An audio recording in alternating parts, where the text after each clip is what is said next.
الذي علم القرآن خلق الإنسان وكرمه وعلمه من البيان ما لم يعلم فسبحان الذي لا يحصى امتنانه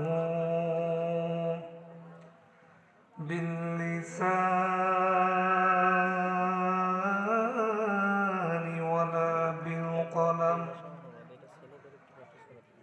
نستغفره ونتوب إليك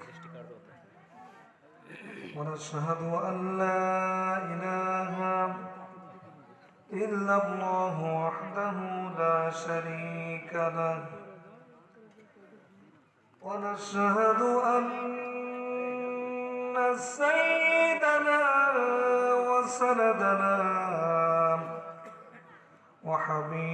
وحبيبنا وطبيبنا وطبيب أرواحنا محمدا عبد الله ورسوله أما بعد فقد قال الله تعالى في كلامه المجيد وفي فرقانه الحميد أعوذ بالله من الشيطان الرجيم بسم الله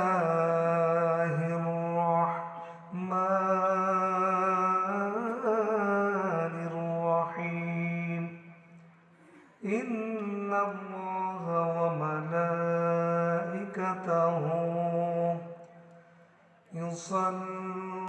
يصلون على النبي يا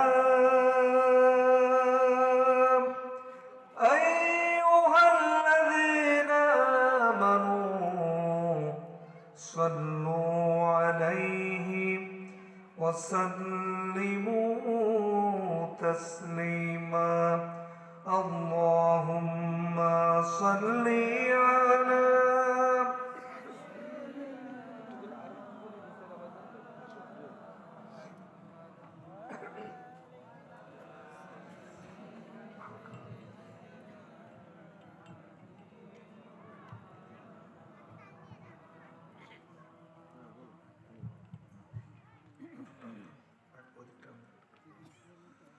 ও মদিনার বুলবুলি কেমনি তোমায় রই ভুলি দিন কাটে আর রাত কাটে তোর বেদনার ফুল তুলি কেমনি তোমায় রই ভুলি আল্লাহুম্মা সাল্লি আলা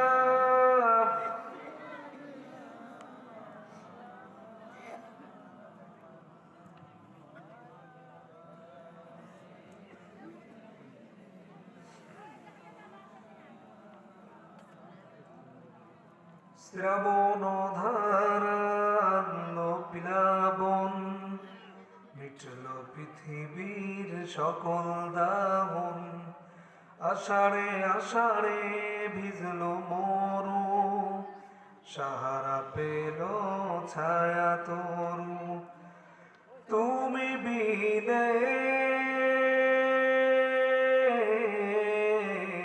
রহমের সব দ্বার খুলি ও মদিনার বুলবুলি কেমনি তোমায় রই ভুলি আল্লাহুম্মা সাল্লি আলা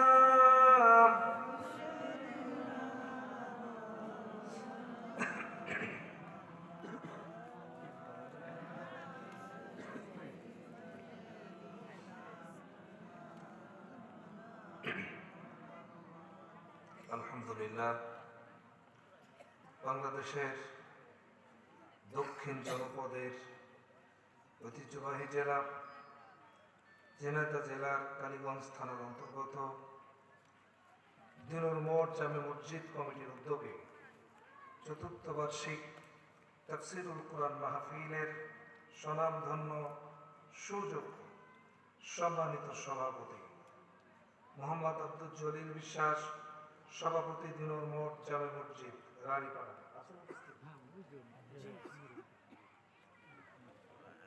আলহামদুলিল্লাহ, আমাদের সম্মানিত সভাপতি মহোদয় আমাদের মঞ্চে বসে আছেন। আমরা তার জন্য প্রাণ খুলে দোয়া করছি আল্লাহ সুবহানাহু ওয়া তাআলা আজকের এই মাহফিলের সভাপতি হওয়ার বরকতে মৃত্যুকাল পর্যন্ত ইসলামের একজন ঝান্ডাবাহী সৈনিক হিসাবে কবুল আর মঞ্জুর করে নিক, বলেন আল্লাহুম্মা আমিন। আল্লাহুম্মা আমিন। আজকের মাহফিলে উপস্থিত আছেন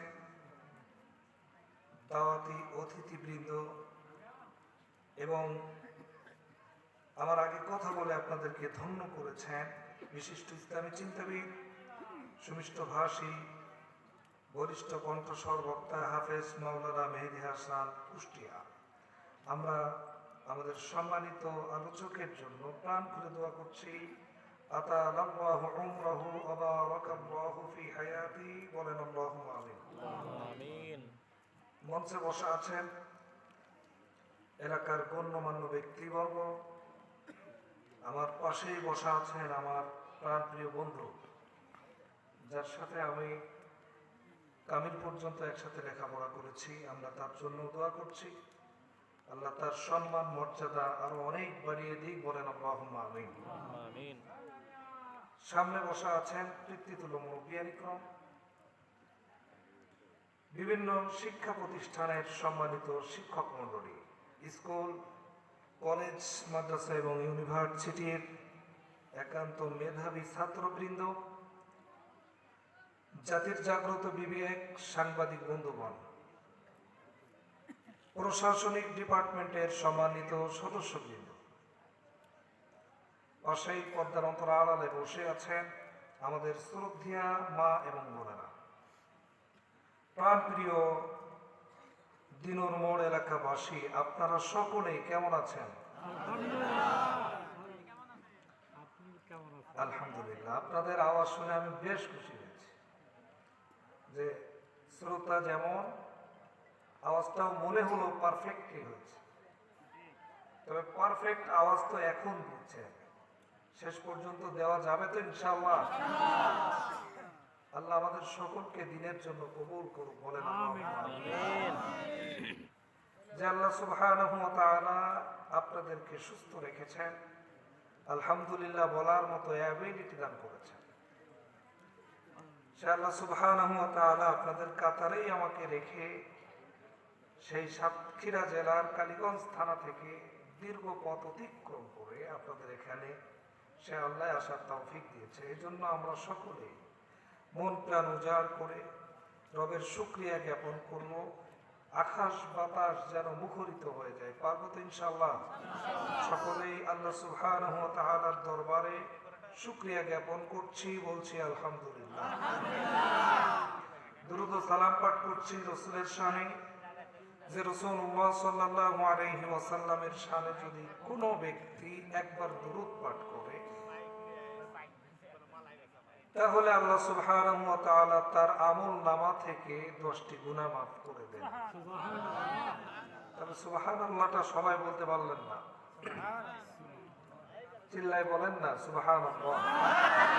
শুধু তাই নয়, তার আমল নামায় 10টি সওয়াব লিখে দেন এবং তার উপরে রহমত, 10টি রহমত নাযিল করেন। চিৎকার দিয়ে এই জন্য কেউ বসে থাকবো না, রাসূলের শানে দুরূদ ও সালাম পাঠ করছি, সকলেই বলছি সাল্লাল্লাহু আলাইহি ওয়াসাল্লাম।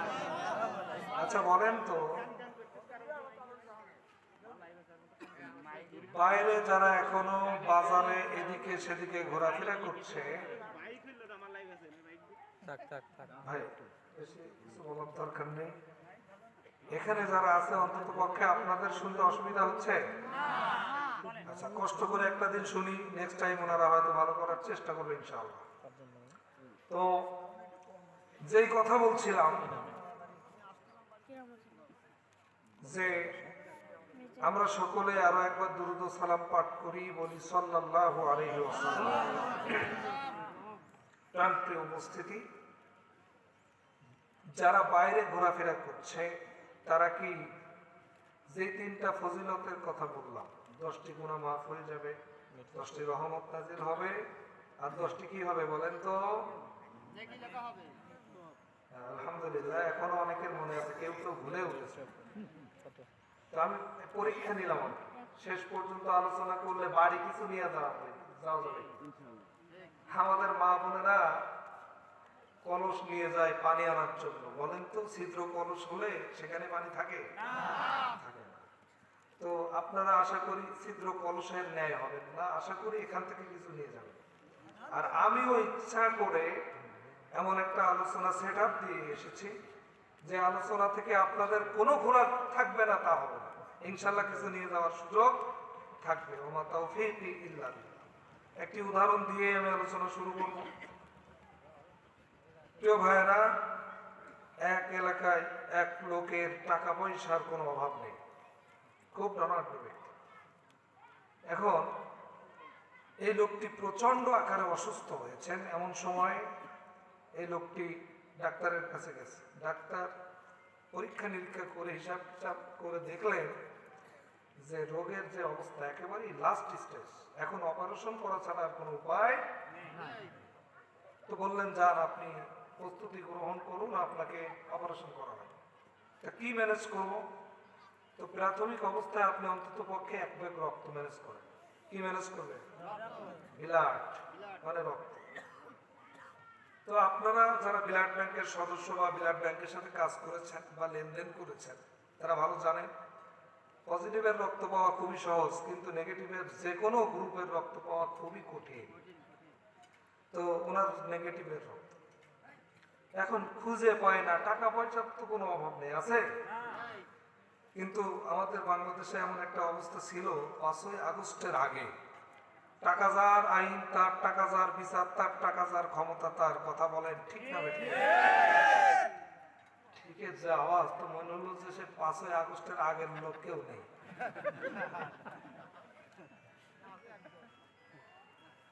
ভাই, আমি সবার জন্য কথা বলবো ইনশাআল্লাহ, কারণ কোরআন সবার।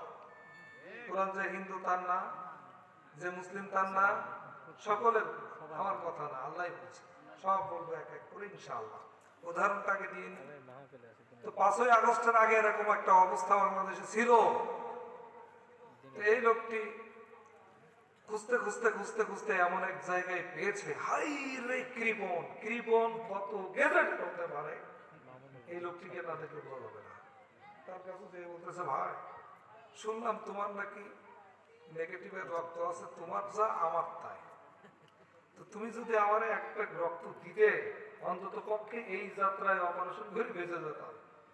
বলতেছে, তোমার কি মনে হয় আমার দেখে মনে হয় আমি রক্ত দিয়ে ফেলে আর মাছ মাংস খেয়ে রক্ত বানিয়েছে, আমি সেই রক্ত তোমাকে দেবো? কখনো নয়, দিতে পারবো না। তো ওই যে ভাই এখন এই তো বাজতেছে কেন, আওয়াজটা একটু বাড়ায় দেন, ভালো লাগছে। তো যে কথা বলছিলাম, যে যখন রক্ত দিতে আর চায় না, কিন্তু ওই যে টাকা যার ক্ষমতা তার, টাকা যার আইন তার, টাকা যার বিচার তার, জোর করে ধরে নিয়ে যে রক্ত দিয়েছে 1 ব্যাগ, নিয়ে টাকা দিয়েছে বিনিময় হিসাবে 3 লক্ষ টাকা। কত টাকা? সবাই একটু উত্তর দেবেন, কত টাকা? 3 লক্ষ টাকা যখন দিয়েছে, এই বেচারা তো হাই রে খুশি। কারণ আমি যে কৃপণের কৃপণ, 1 টাকা ব্যয় করতে গেলে 10 বার ভাবি, আর আমি আজকে 3 লক্ষ টাকা পেলাম, তাও 1 ব্যাগ রক্তের দাম। বিশাল খুশি। আজকে বলতেছে, ভাই তোমার যদি কোনোদিন রক্ত লাগে, মানে নেক্সট টাইম যদি রক্ত লাগে, তুমি শুধু 1 মিনিট ফোন করবা, তোমার ফোন করতে দেরি হবে কিন্তু আমার আসতে দেরি হবে। পরে আবার একদিন রক্ত লাগবে, ফোন করেছে। এই লোকটি ঘেরে অথবা পুকুরে অথবা জমিতে কাজ করতেছিল, কাদামাখা শরীর নিয়ে হাজির হয়ে গেছে। আবার যখন রক্ত লাগবে সেই দিন ফোন করার সাথে সাথে এই অবস্থায় হাজির হওয়ার কারণে তিনি লক্ষ্য করে দেখে সারা শরীরে কাদা। ভাই তোমার এই অবস্থা কেন? কি যে বলে, আপনি ডেকেছেন আর আমি না এসে থাকতে পারি? যে অবস্থায় ছিলাম ঠিক সেই অবস্থায় হাজির হয়ে গেছি। আপনি আমার পার দিকে খেয়াল করেন, জুতোটা আমার টাইম পাইনি। আজকে আবার এক ব্যাগ রক্ত নিয়েছে, নিয়ে টাকা দিয়েছে মাত্র 3টা 2 টাকার নোট। বলেন তো কথা হয়? এই লোকের রাগ আজকে আর দেখে কে? কারণ তুমি যে টাকা দিয়েছো মিয়া, এই টাকা দিয়ে তো ভাড়াও হয় না। বলতেছে মিয়া রাগ করো না, এর দোষ তোমার। কেন এ দোষ তোমার? মানে আমার দোষ হবে কেন? বলতেছে তুমি খবর নাও, যখন তোমার কাছে প্রথমবার রক্ত নিতে এসেছিলাম তুমি খবর নিয়ে দেখো আমার এলাকায় আমার বাবা আমার এলাকার সবচাইতে বড় দানবীর, আর আমি সেই দানবীরের সন্তান হওয়ার কারণে তুমি যখন প্রথমবার আমার রক্ত দিতে এসেছিলে আমার বাবার রক্ত আমার শরীরে প্রবাহমান ছিল, যার কারণে এক ব্যাগ রক্তের দাম 3 লক্ষ টাকা দিয়েছি। দানবীরের সন্তান হওয়ার কারণে একবারের জন্য আমার হৃদয়ে বাধা দেয়নি। কেন তোমাকে 3 লক্ষ টাকা দিচ্ছি, কিন্তু আজ তোমাকে যখন রক্ত দিতে এসেছি প্রথমবার তো তোমার কাছ থেকে রক্ত নিয়ে এই শরীরে ঢুকিয়েছিলাম। তুমি কৃপণ, তোমার রক্ত কৃপণের রক্ত, আর এই রক্ত কথা বলে, যার কারণে তুমি কৃপণ হওয়ার কারণে যেই দিন তোমার রক্ত আমার শরীরে ঢুকেছে সেই দিন থেকে আমার আচরণ কৃপণের ন্যায় হয়ে গেছে। যার কারণে আজ 3 লক্ষ টাকা যখন দিতে যাব আমার হৃদয়ে বাধা দিয়েছে এক ব্যাগ রক্তের দাম 3 লক্ষ, এই জন্য দিতে পারলাম না। ও দুনিয়ার মুসলমান, এটা হাসির খোরাকি দিচ্ছি না, এটা 90% মুসলমানের জমিন। এই জমিনে 90% মুসলমান বসবাস করে। আমরা যখন কোরআন থেকে হক কথাগুলো বলি 90% মুসলমানের ভিতরে কিছু লোকের শরীর আজও পর্যন্ত জ্বালা পোড়া শুরু হয়ে যায়, ঠিক না বেঠে?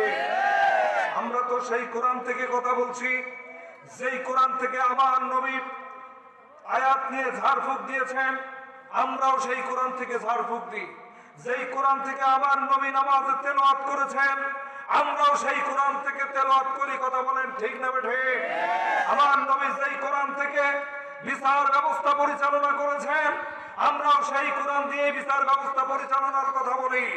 আমার নবী যেই কোরআন দিয়ে রাষ্ট্র পরিচালনার কথা বলেছেন আমরাও সেই কোরআন দিয়ে রাষ্ট্র পরিচালনার কথা বলি। কিন্তু দুর্ভাগ্যজনক সত্য কথা, মুসলমান নামক কিছু মুনাফিকের বাচ্চা রয়েছে, আর যখন এই কোরআন দিয়ে রাষ্ট্র পরিচালনার কথা বলি, এই কোরআন দিয়ে বিচার ব্যবস্থা পরিচালনার কথা বলি, এদের শরীরে আগুন ধরে যায়। কথা বলেন ঠিক না বেঠিক? আমরা হিসাব করে দেখেছি মুসলিম পরিচয় নিয়ে ঘুরে বেড়ালেও কি হবে, ও শরীরে আবু জেহেল, উতবা, সাইবা, আবু লাহাবের রক্ত প্রবাহমান, যার কারণে কোরআনের হক কথা শুনলেই ওর শরীরে জ্বালা পোড়া শুরু হয়ে যায়, ঠিক না বেটে? সুতরাং আজ যদি এই ময়দানে কোরআন থেকে আমার নবী যা করেছেন আমরাও সেই কাজ করার কথা বলি, আর যদি আগামীকাল চায়ের দোকানে কোন ব্যক্তি বলে শক্ত রাজনীতির কথা বলে গেছে, বুঝবেন ওর শরীরে কার রক্ত আছে। তবে যেইটা উঠবে বুঝবেন সেটা ওই দলের লোক। ওঠে কারা এবার খেয়াল করবেন। শুধুমাত্র যদি স্ট্রেঞ্জার প্রয়োজন হয়, জরুরতের প্রয়োজন হয়, উঠবেন, কোনো সমস্যা নেই। কিন্তু হুজুরকে ধোঁকা দিয়ে উঠবেন, আমার আল্লাহ তো অন্ধ নাকি? আচ্ছা বলেন তো, অন্ধ? এমন দোয়া করে দেব শুধু ওই যে আগে হুজুর বলে গেছে, হুজুর কিন্তু মুসাফির, তো মুসাফিরের দোয়া করার সময় আল্লাহর ভিতরে আর মুসাফিরের ভিতরে কোনো পর্দা থাকে? সুতরাং এমন দোয়া করে দেবো জ্বলে পুড়িয়ে মরবেন, কিছু বলতে পারবেন। বলে এই অবস্থা হয়েছে কার জানে?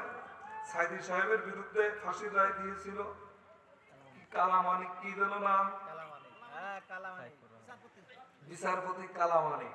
এমন জায়গায় লাথি দিছে জইলে বুড়ে মরবে, কোনোদিন প্রকাশ করতে পারবে না এই জায়গায় মাইল লাগা। আরো তো শরীর ছিল।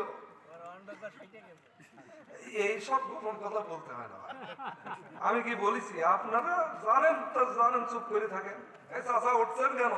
এখনো তো কিছুই বলিনি, বসেন। আজকের আলোচনার বিষয়, আজকের আলোচনার বিষয় ভাই এদিকে খেয়াল করেন। আজকের আলোচনার বিষয় আল্লাহর কথা কেন শুনবেন। কোন অন্যায়কারীর বিরুদ্ধে কথা বলার কারণে যদি কারোর মুখ থেকে নেগেটিভ কথা আসে, বুঝতে হবে তার ভিতরেও ঝামেলা আছে একটু। কারণ অন্যায়ের প্রতিবাদ করার কথা কোরআনে আছে না নাই? তা'মুরুনা বিল মা'রুফি ওয়া তানহাউনা আনিল মুনকার। অন্যায়ের বিরুদ্ধে কথা বলতে হবে, কোরআনে আছে। আর কোরআনের মঞ্চে বসে সেই কথা যদি বলতে না পারে, আর যে ব্যক্তি বলতে দিতে চায় না, সেই ব্যক্তির সমস্যা আছে। আসেন, আজকে কেন আপনি ইসলাম মানবেন, আল্লাহর কথা কেন মানবেন, কেন মানা দরকার, না মানলে কি সমস্যা, আমি সেই কথাটা বলার চেষ্টা করছি। সূরাতুল আহজাবের 36 নম্বর আয়াত। কোন সূরা? সিরিয়ালে এই সূরাটির সিরিয়াল নাম্বার হচ্ছে 33। কত? একটু কথা বলেন। 33। আল্লাহ গোটা কোরআন শরীফে 114টি সূরা দিয়েছেন, তার ভিতরে 33 নম্বর সূরার 36 নম্বর আয়াত আজকে আমরা আলোচনা করব ইনশাআল্লাহ। আসুন এই সূরার ভিতরে, এই আয়াতের ভিতরে আল্লাহ সুবহানাহু ওয়া তাআলা কোন কথা জানিয়েছে একটু জানার চেষ্টা করি। সম্মানিত ভাইরা আমার, আল্লাহ রাব্বুল আলামিন বলেন, ওয়া মা কানা লিমুমিনিন ওয়া লা মুমিনাতিন ইযা কাদাল্লাহু ওয়া রাসূলুহু আমরান আন ইয়াকুনা লাহুমুল খিয়ারাতু মিন আমরিহিম ওয়া মান ইয়াসিল্লাহা ওয়া রাসূলুহু ফাকাদ দাল্লা দালালান মুবিনা। আল্লাহ রাব্বুল আলামিন বলেন, কোন মুমিন নর এবং নারী আল্লাহ এবং আল্লাহর রাসূল যে সিদ্ধান্ত নিবে, সেই সিদ্ধান্ত ওভারটেক করতে পারবে না। সেই সিদ্ধান্ত যদি কোন মুমিন নর নারী ওভারটেক করে, তাহলে প্রকাশ্যে পথভ্রষ্ট হয়ে যাবে। কি হয়ে যাবে? প্রকাশ্যে পথভ্রষ্ট হয়ে যাবে। এখন এখানে যারা আছেন, আপনারা কি পথভ্রষ্ট হতে চান? আচ্ছা, চান কারা? একটু হাত তোলেন। তার মানে আলহামদুলিল্লাহ কেউ চান না।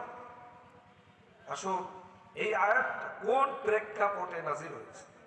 গোটা কোরআন শরীফ একবারে নাজিল হয়েছে, না মানুষের যুগের প্রয়োজনে আয়াত নাজিল হয়েছে? যুগের প্রয়োজনে সুদীর্ঘ 23 বছর ধরে নাজিল হয়েছে। সুতরাং এই কোরআনে পারিবারিক জীবনের কথা আছে, এই কোরআনে সামাজিক জীবনের কথা আছে, এই জীবনে রাষ্ট্র পরিচালনার কথা আছে নাকি? নাই? রাজনীতির কথাটা শুধু নাই, কিন্তু কেন জানি আমরা শুধু নামাজ, রোজা, হজ, যাকাতটাকেই ইসলামের ভিতরে সীমাবদ্ধ করেছি, বাদ বাকিগুলো মানতে চাই না। ও দুনিয়ার মুসলমান, আল্লাহ রাব্বুল আলামিন কোন সময়ে আয়াতটা নাযিল করেছে দেখুন। বিশ্বনবী সাল্লাল্লাহু আলাইহি ওয়াসাল্লাম যখন, বিশ্বনবী সাল্লাল্লাহু আলাইহি ওয়াসাল্লামের একজন পালক পুত্র ছিল, নাম হচ্ছে যায়েদ। নাম কি? আল্লাহ রাব্বুল আলামিন এই যায়েদের যখন বয়স বেড়ে গেল, আল্লাহ রাব্বুল আলামিনের নবী বিশ্বনবী জনাবে মুহাম্মদুর রাসূলুল্লাহ সাল্লাল্লাহু আলাইহি ওয়াসাল্লাম তিনি চিন্তা করলেন, যায়েদের বয়স হয়ে গিয়েছে, এখন যায়েদের একটা বিবাহের ব্যবস্থা করতে হবে। কারণ এই যায়েদ ছিল নবী করিম সাল্লাল্লাহু আলাইহি ওয়াসাল্লামের পালক পুত্র। এখন পালক পুত্র হওয়ার কারণে আমার নবী চিন্তা করলেন যে যায়েদ আমার বাড়িতেই বেড়ে উঠেছে, এখন তো পালক পুত্র হিসাবে, আমি বাবা হিসাবে আমার সন্তানের বিয়ের দায়িত্ব আমি মুহাম্মাদের উপরে এসে পড়ে। এই জন্যে তিনি পালক পুত্র হযরতে যায়েদ বিন হারিসা রাদিয়াল্লাহু তাআলা আনহুর এক বিয়ের ব্যবস্থা করার জন্য পাত্রী দেখতে গেলেন। পাত্রী দুনিয়ার অন্য কেউ নয়, স্বয়ং নবী করিম সাল্লাল্লাহু আলাইহি ওয়াসাল্লামের আপন ফুফাতো বোন। চিল্লায় বলেন কে? আপন ফুফাতো বোন।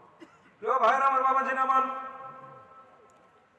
এই আপন ফুফাতো বোন হযরতে জয়নাব রাদিয়াল্লাহু তাআলা আনহা, এই জয়নাব রাদিয়াল্লাহু তাআলা আনহার কাছে নবী করিম সাল্লাল্লাহু আলাইহি ওয়াসাল্লাম চলে গেলেন, যে বললেন, আমি যায়েদের পক্ষ থেকে তোমার কাছে বিয়ের প্রস্তাব নিয়ে এসেছি।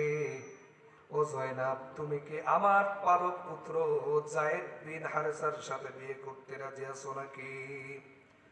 জয়নাব রাদিয়াল্লাহু তাআলা আনহা তিনি মুহূর্তের ভিতরে নবী করিম সাল্লাল্লাহু আলাইহি ওয়াসাল্লামের প্রস্তাবটি প্রত্যাখ্যান করলেন। এই প্রস্তাব প্রত্যাখ্যান করার কারণে নবী করিম সাল্লাল্লাহু আলাইহি ওয়াসাল্লামের সামনে প্রত্যাখ্যান করে দেওয়ার কারণে আল্লাহ রাব্বুল আলামিন ওই মুহূর্তে এই আয়াতটি নাযিল করে দিয়েছেন। কেন নাযিল করলেন ও দুনিয়ার মুসলমান? আর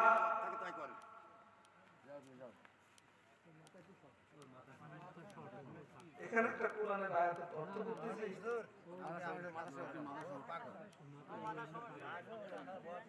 ও ব্রেনটার সমস্যা, আল্লাহ তাকে সুস্থ করে দিক, বলেন আমিন। প্রিয় ভাইয়ের আমার, নবী করিম সাল্লাল্লাহু আলাইহি ওয়াসাল্লামের মুখের উপরে যখন প্রস্তাবটি প্রত্যাখ্যান করলেন, এই প্রস্তাবটি প্রত্যাখ্যান করার কারণে আল্লাহ রাব্বুল আলামিন এই আয়াতটি নাযিল করে দিলেন। এখন প্রশ্ন হলো, প্রস্তাবটি কেন প্রত্যাখ্যান করলেন? প্রস্তাবটি প্রত্যাখ্যান করার কারণ হলো, ওই জয়নাব রাদিয়াল্লাহু তাআলা আনহা তিনি লক্ষ্য করে দেখেন, বিশ্বনবী জনাবে মুহাম্মদুর রাসূলুল্লাহ সাল্লাল্লাহু আলাইহি ওয়াসাল্লাম যেই পালক পুত্র যায়েদ বিন হারেসার জন্য আমার কাছে বিয়ের প্রস্তাব দিয়েছে, এই ছেলের সঙ্গে আমি তো বিয়ে করতে পারি না। কারণ হলো, আমি একজন বংশীয় মেয়ে, আমি একজন উচ্চ বংশীয় মেয়ে হওয়ার কারণে ওই যে নবী করিম সাল্লাল্লাহু আলাইহি ওয়াসাল্লামের আযাদকৃত গোলাম মার্কা, দাস মার্কা ওই পালক পুত্রর সঙ্গে বিয়ে করতে কোনোদিন পারি না। কি জন্য বিয়ে করতে পারে না? ও তো একটা আযাদকৃত গোলাম, আযাদ করে দিয়েই তারপরে পালক পুত্র হিসাবে নবী করিম সাল্লাল্লাহু আলাইহি ওয়াসাল্লাম গ্রহণ করেছে। দাস মার্কা, আযাদ মার্কা, গোলাম মার্কা পুত্রর সঙ্গে তো আমি বিয়ে করতে পারি না, এই জন্য প্রস্তাবটি প্রত্যাখ্যান করেছে। এখন প্রশ্ন হলো, কিভাবে নবী করিম সাল্লাল্লাহু আলাইহি ওয়াসাল্লামের কাছে এসে তিনি পালক পুত্রে পরিণত হলেন?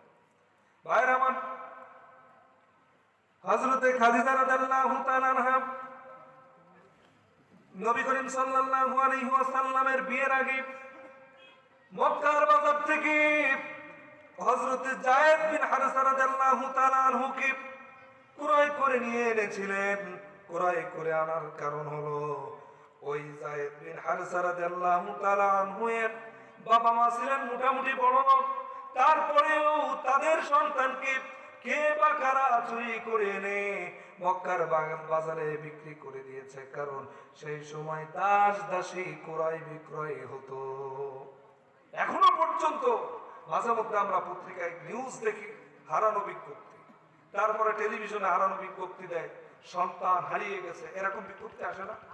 আসে কি না? আসে। আচ্ছা বলেন তো, এই এলাকায় এই যে বাচ্চা ধরা, যারা ধরে নিয়ে যায়, এই এলাকায় তাদের কি বলে? আমাদের ওদিক বলে মানুষ ধরা, এদিকে ছেলে ধরা, ওই তো সেই একই ধরনের কথা। ছেলে ধরা, মেয়ে ধরা, এই তো। কে বা কারা হযরতে যায়েদ বিন হারেসা রাদিয়াল্লাহু তাআলা আনহু যখন ছোট ছিলেন, তাকে চুরি করে এনে মক্কার বাজারে বিক্রি করেছে। ইন দা মিন টাইম সেখান থেকে হযরতে খাদিজাতুল কুবরা রাদিয়াল্লাহু তাআলা আনহা ক্রয় করে এনে বাড়িতে এনেছেন, দাস হিসাবে গ্রহণ করেছেন। প্রিয় ভাইরা আমার, এই দাস হিসাবে যখন গ্রহণ করেছে, দাস হিসাবে গ্রহণ করার কারণে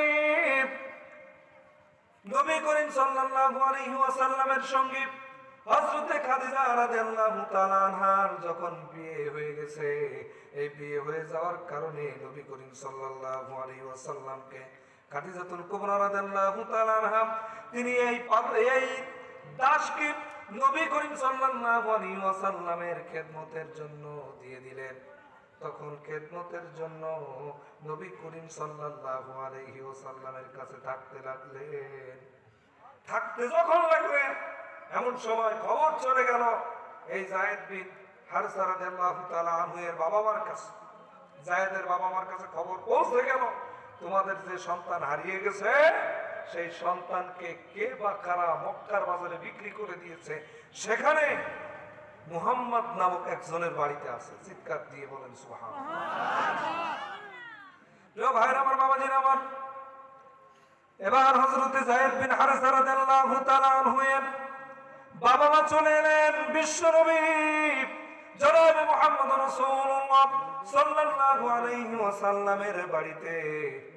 এসে দেখে সত্যি তাদের সন্তানটা বিশ্বনবীর বাড়িতে রয়েছে। বিশ্বনবীকে বললেন, হে মুহাম্মদ, সবাই বলেন সাল্লাল্লাহু আলাইহি ওয়াসাল্লাম, তোমার বাড়িতে নাকি আমাদের পালক পুত্র রয়েছে, এই আমাদের সন্তান রয়েছে। নবী করিম সাল্লাল্লাহু আলাইহি ওয়াসাল্লাম বললেন, হ্যাঁ তোমাদের সন্তান রয়েছে। তখন বললেন, আমরা নিতে এসেছি। তোমার স্ত্রী যে কয় টাকা দিয়ে ক্রয় করেছে, আমরা বাবা মা তোমার সেই কয় টাকা দিয়ে দিতে চাই, আর তোমার কাছ থেকে আমাদের সন্তান নিয়ে যেতে চাই। বিশ্বনবী সাল্লাল্লাহু আলাইহি ওয়াসাল্লাম বললেন, ঠিক আছে, তোমরা যদি চাও নিয়ে যাও, তবে হ্যাঁ আমার স্ত্রী যেই টাকা দিয়ে ক্রয় করে এনেছে সেই টাকা তোমাদের আর ফেরত দেয়া লাগবে না। সুবহানাল্লাহ বলবেন না?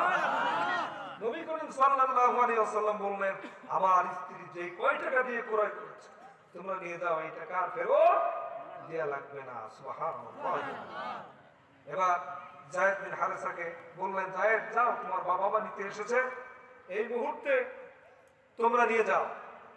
যখন নিয়ে যাবেন, ইন দা মিন টাইম সেই সন্তান বলছে, না, আমার বাবা মার সঙ্গে আমি যাব না।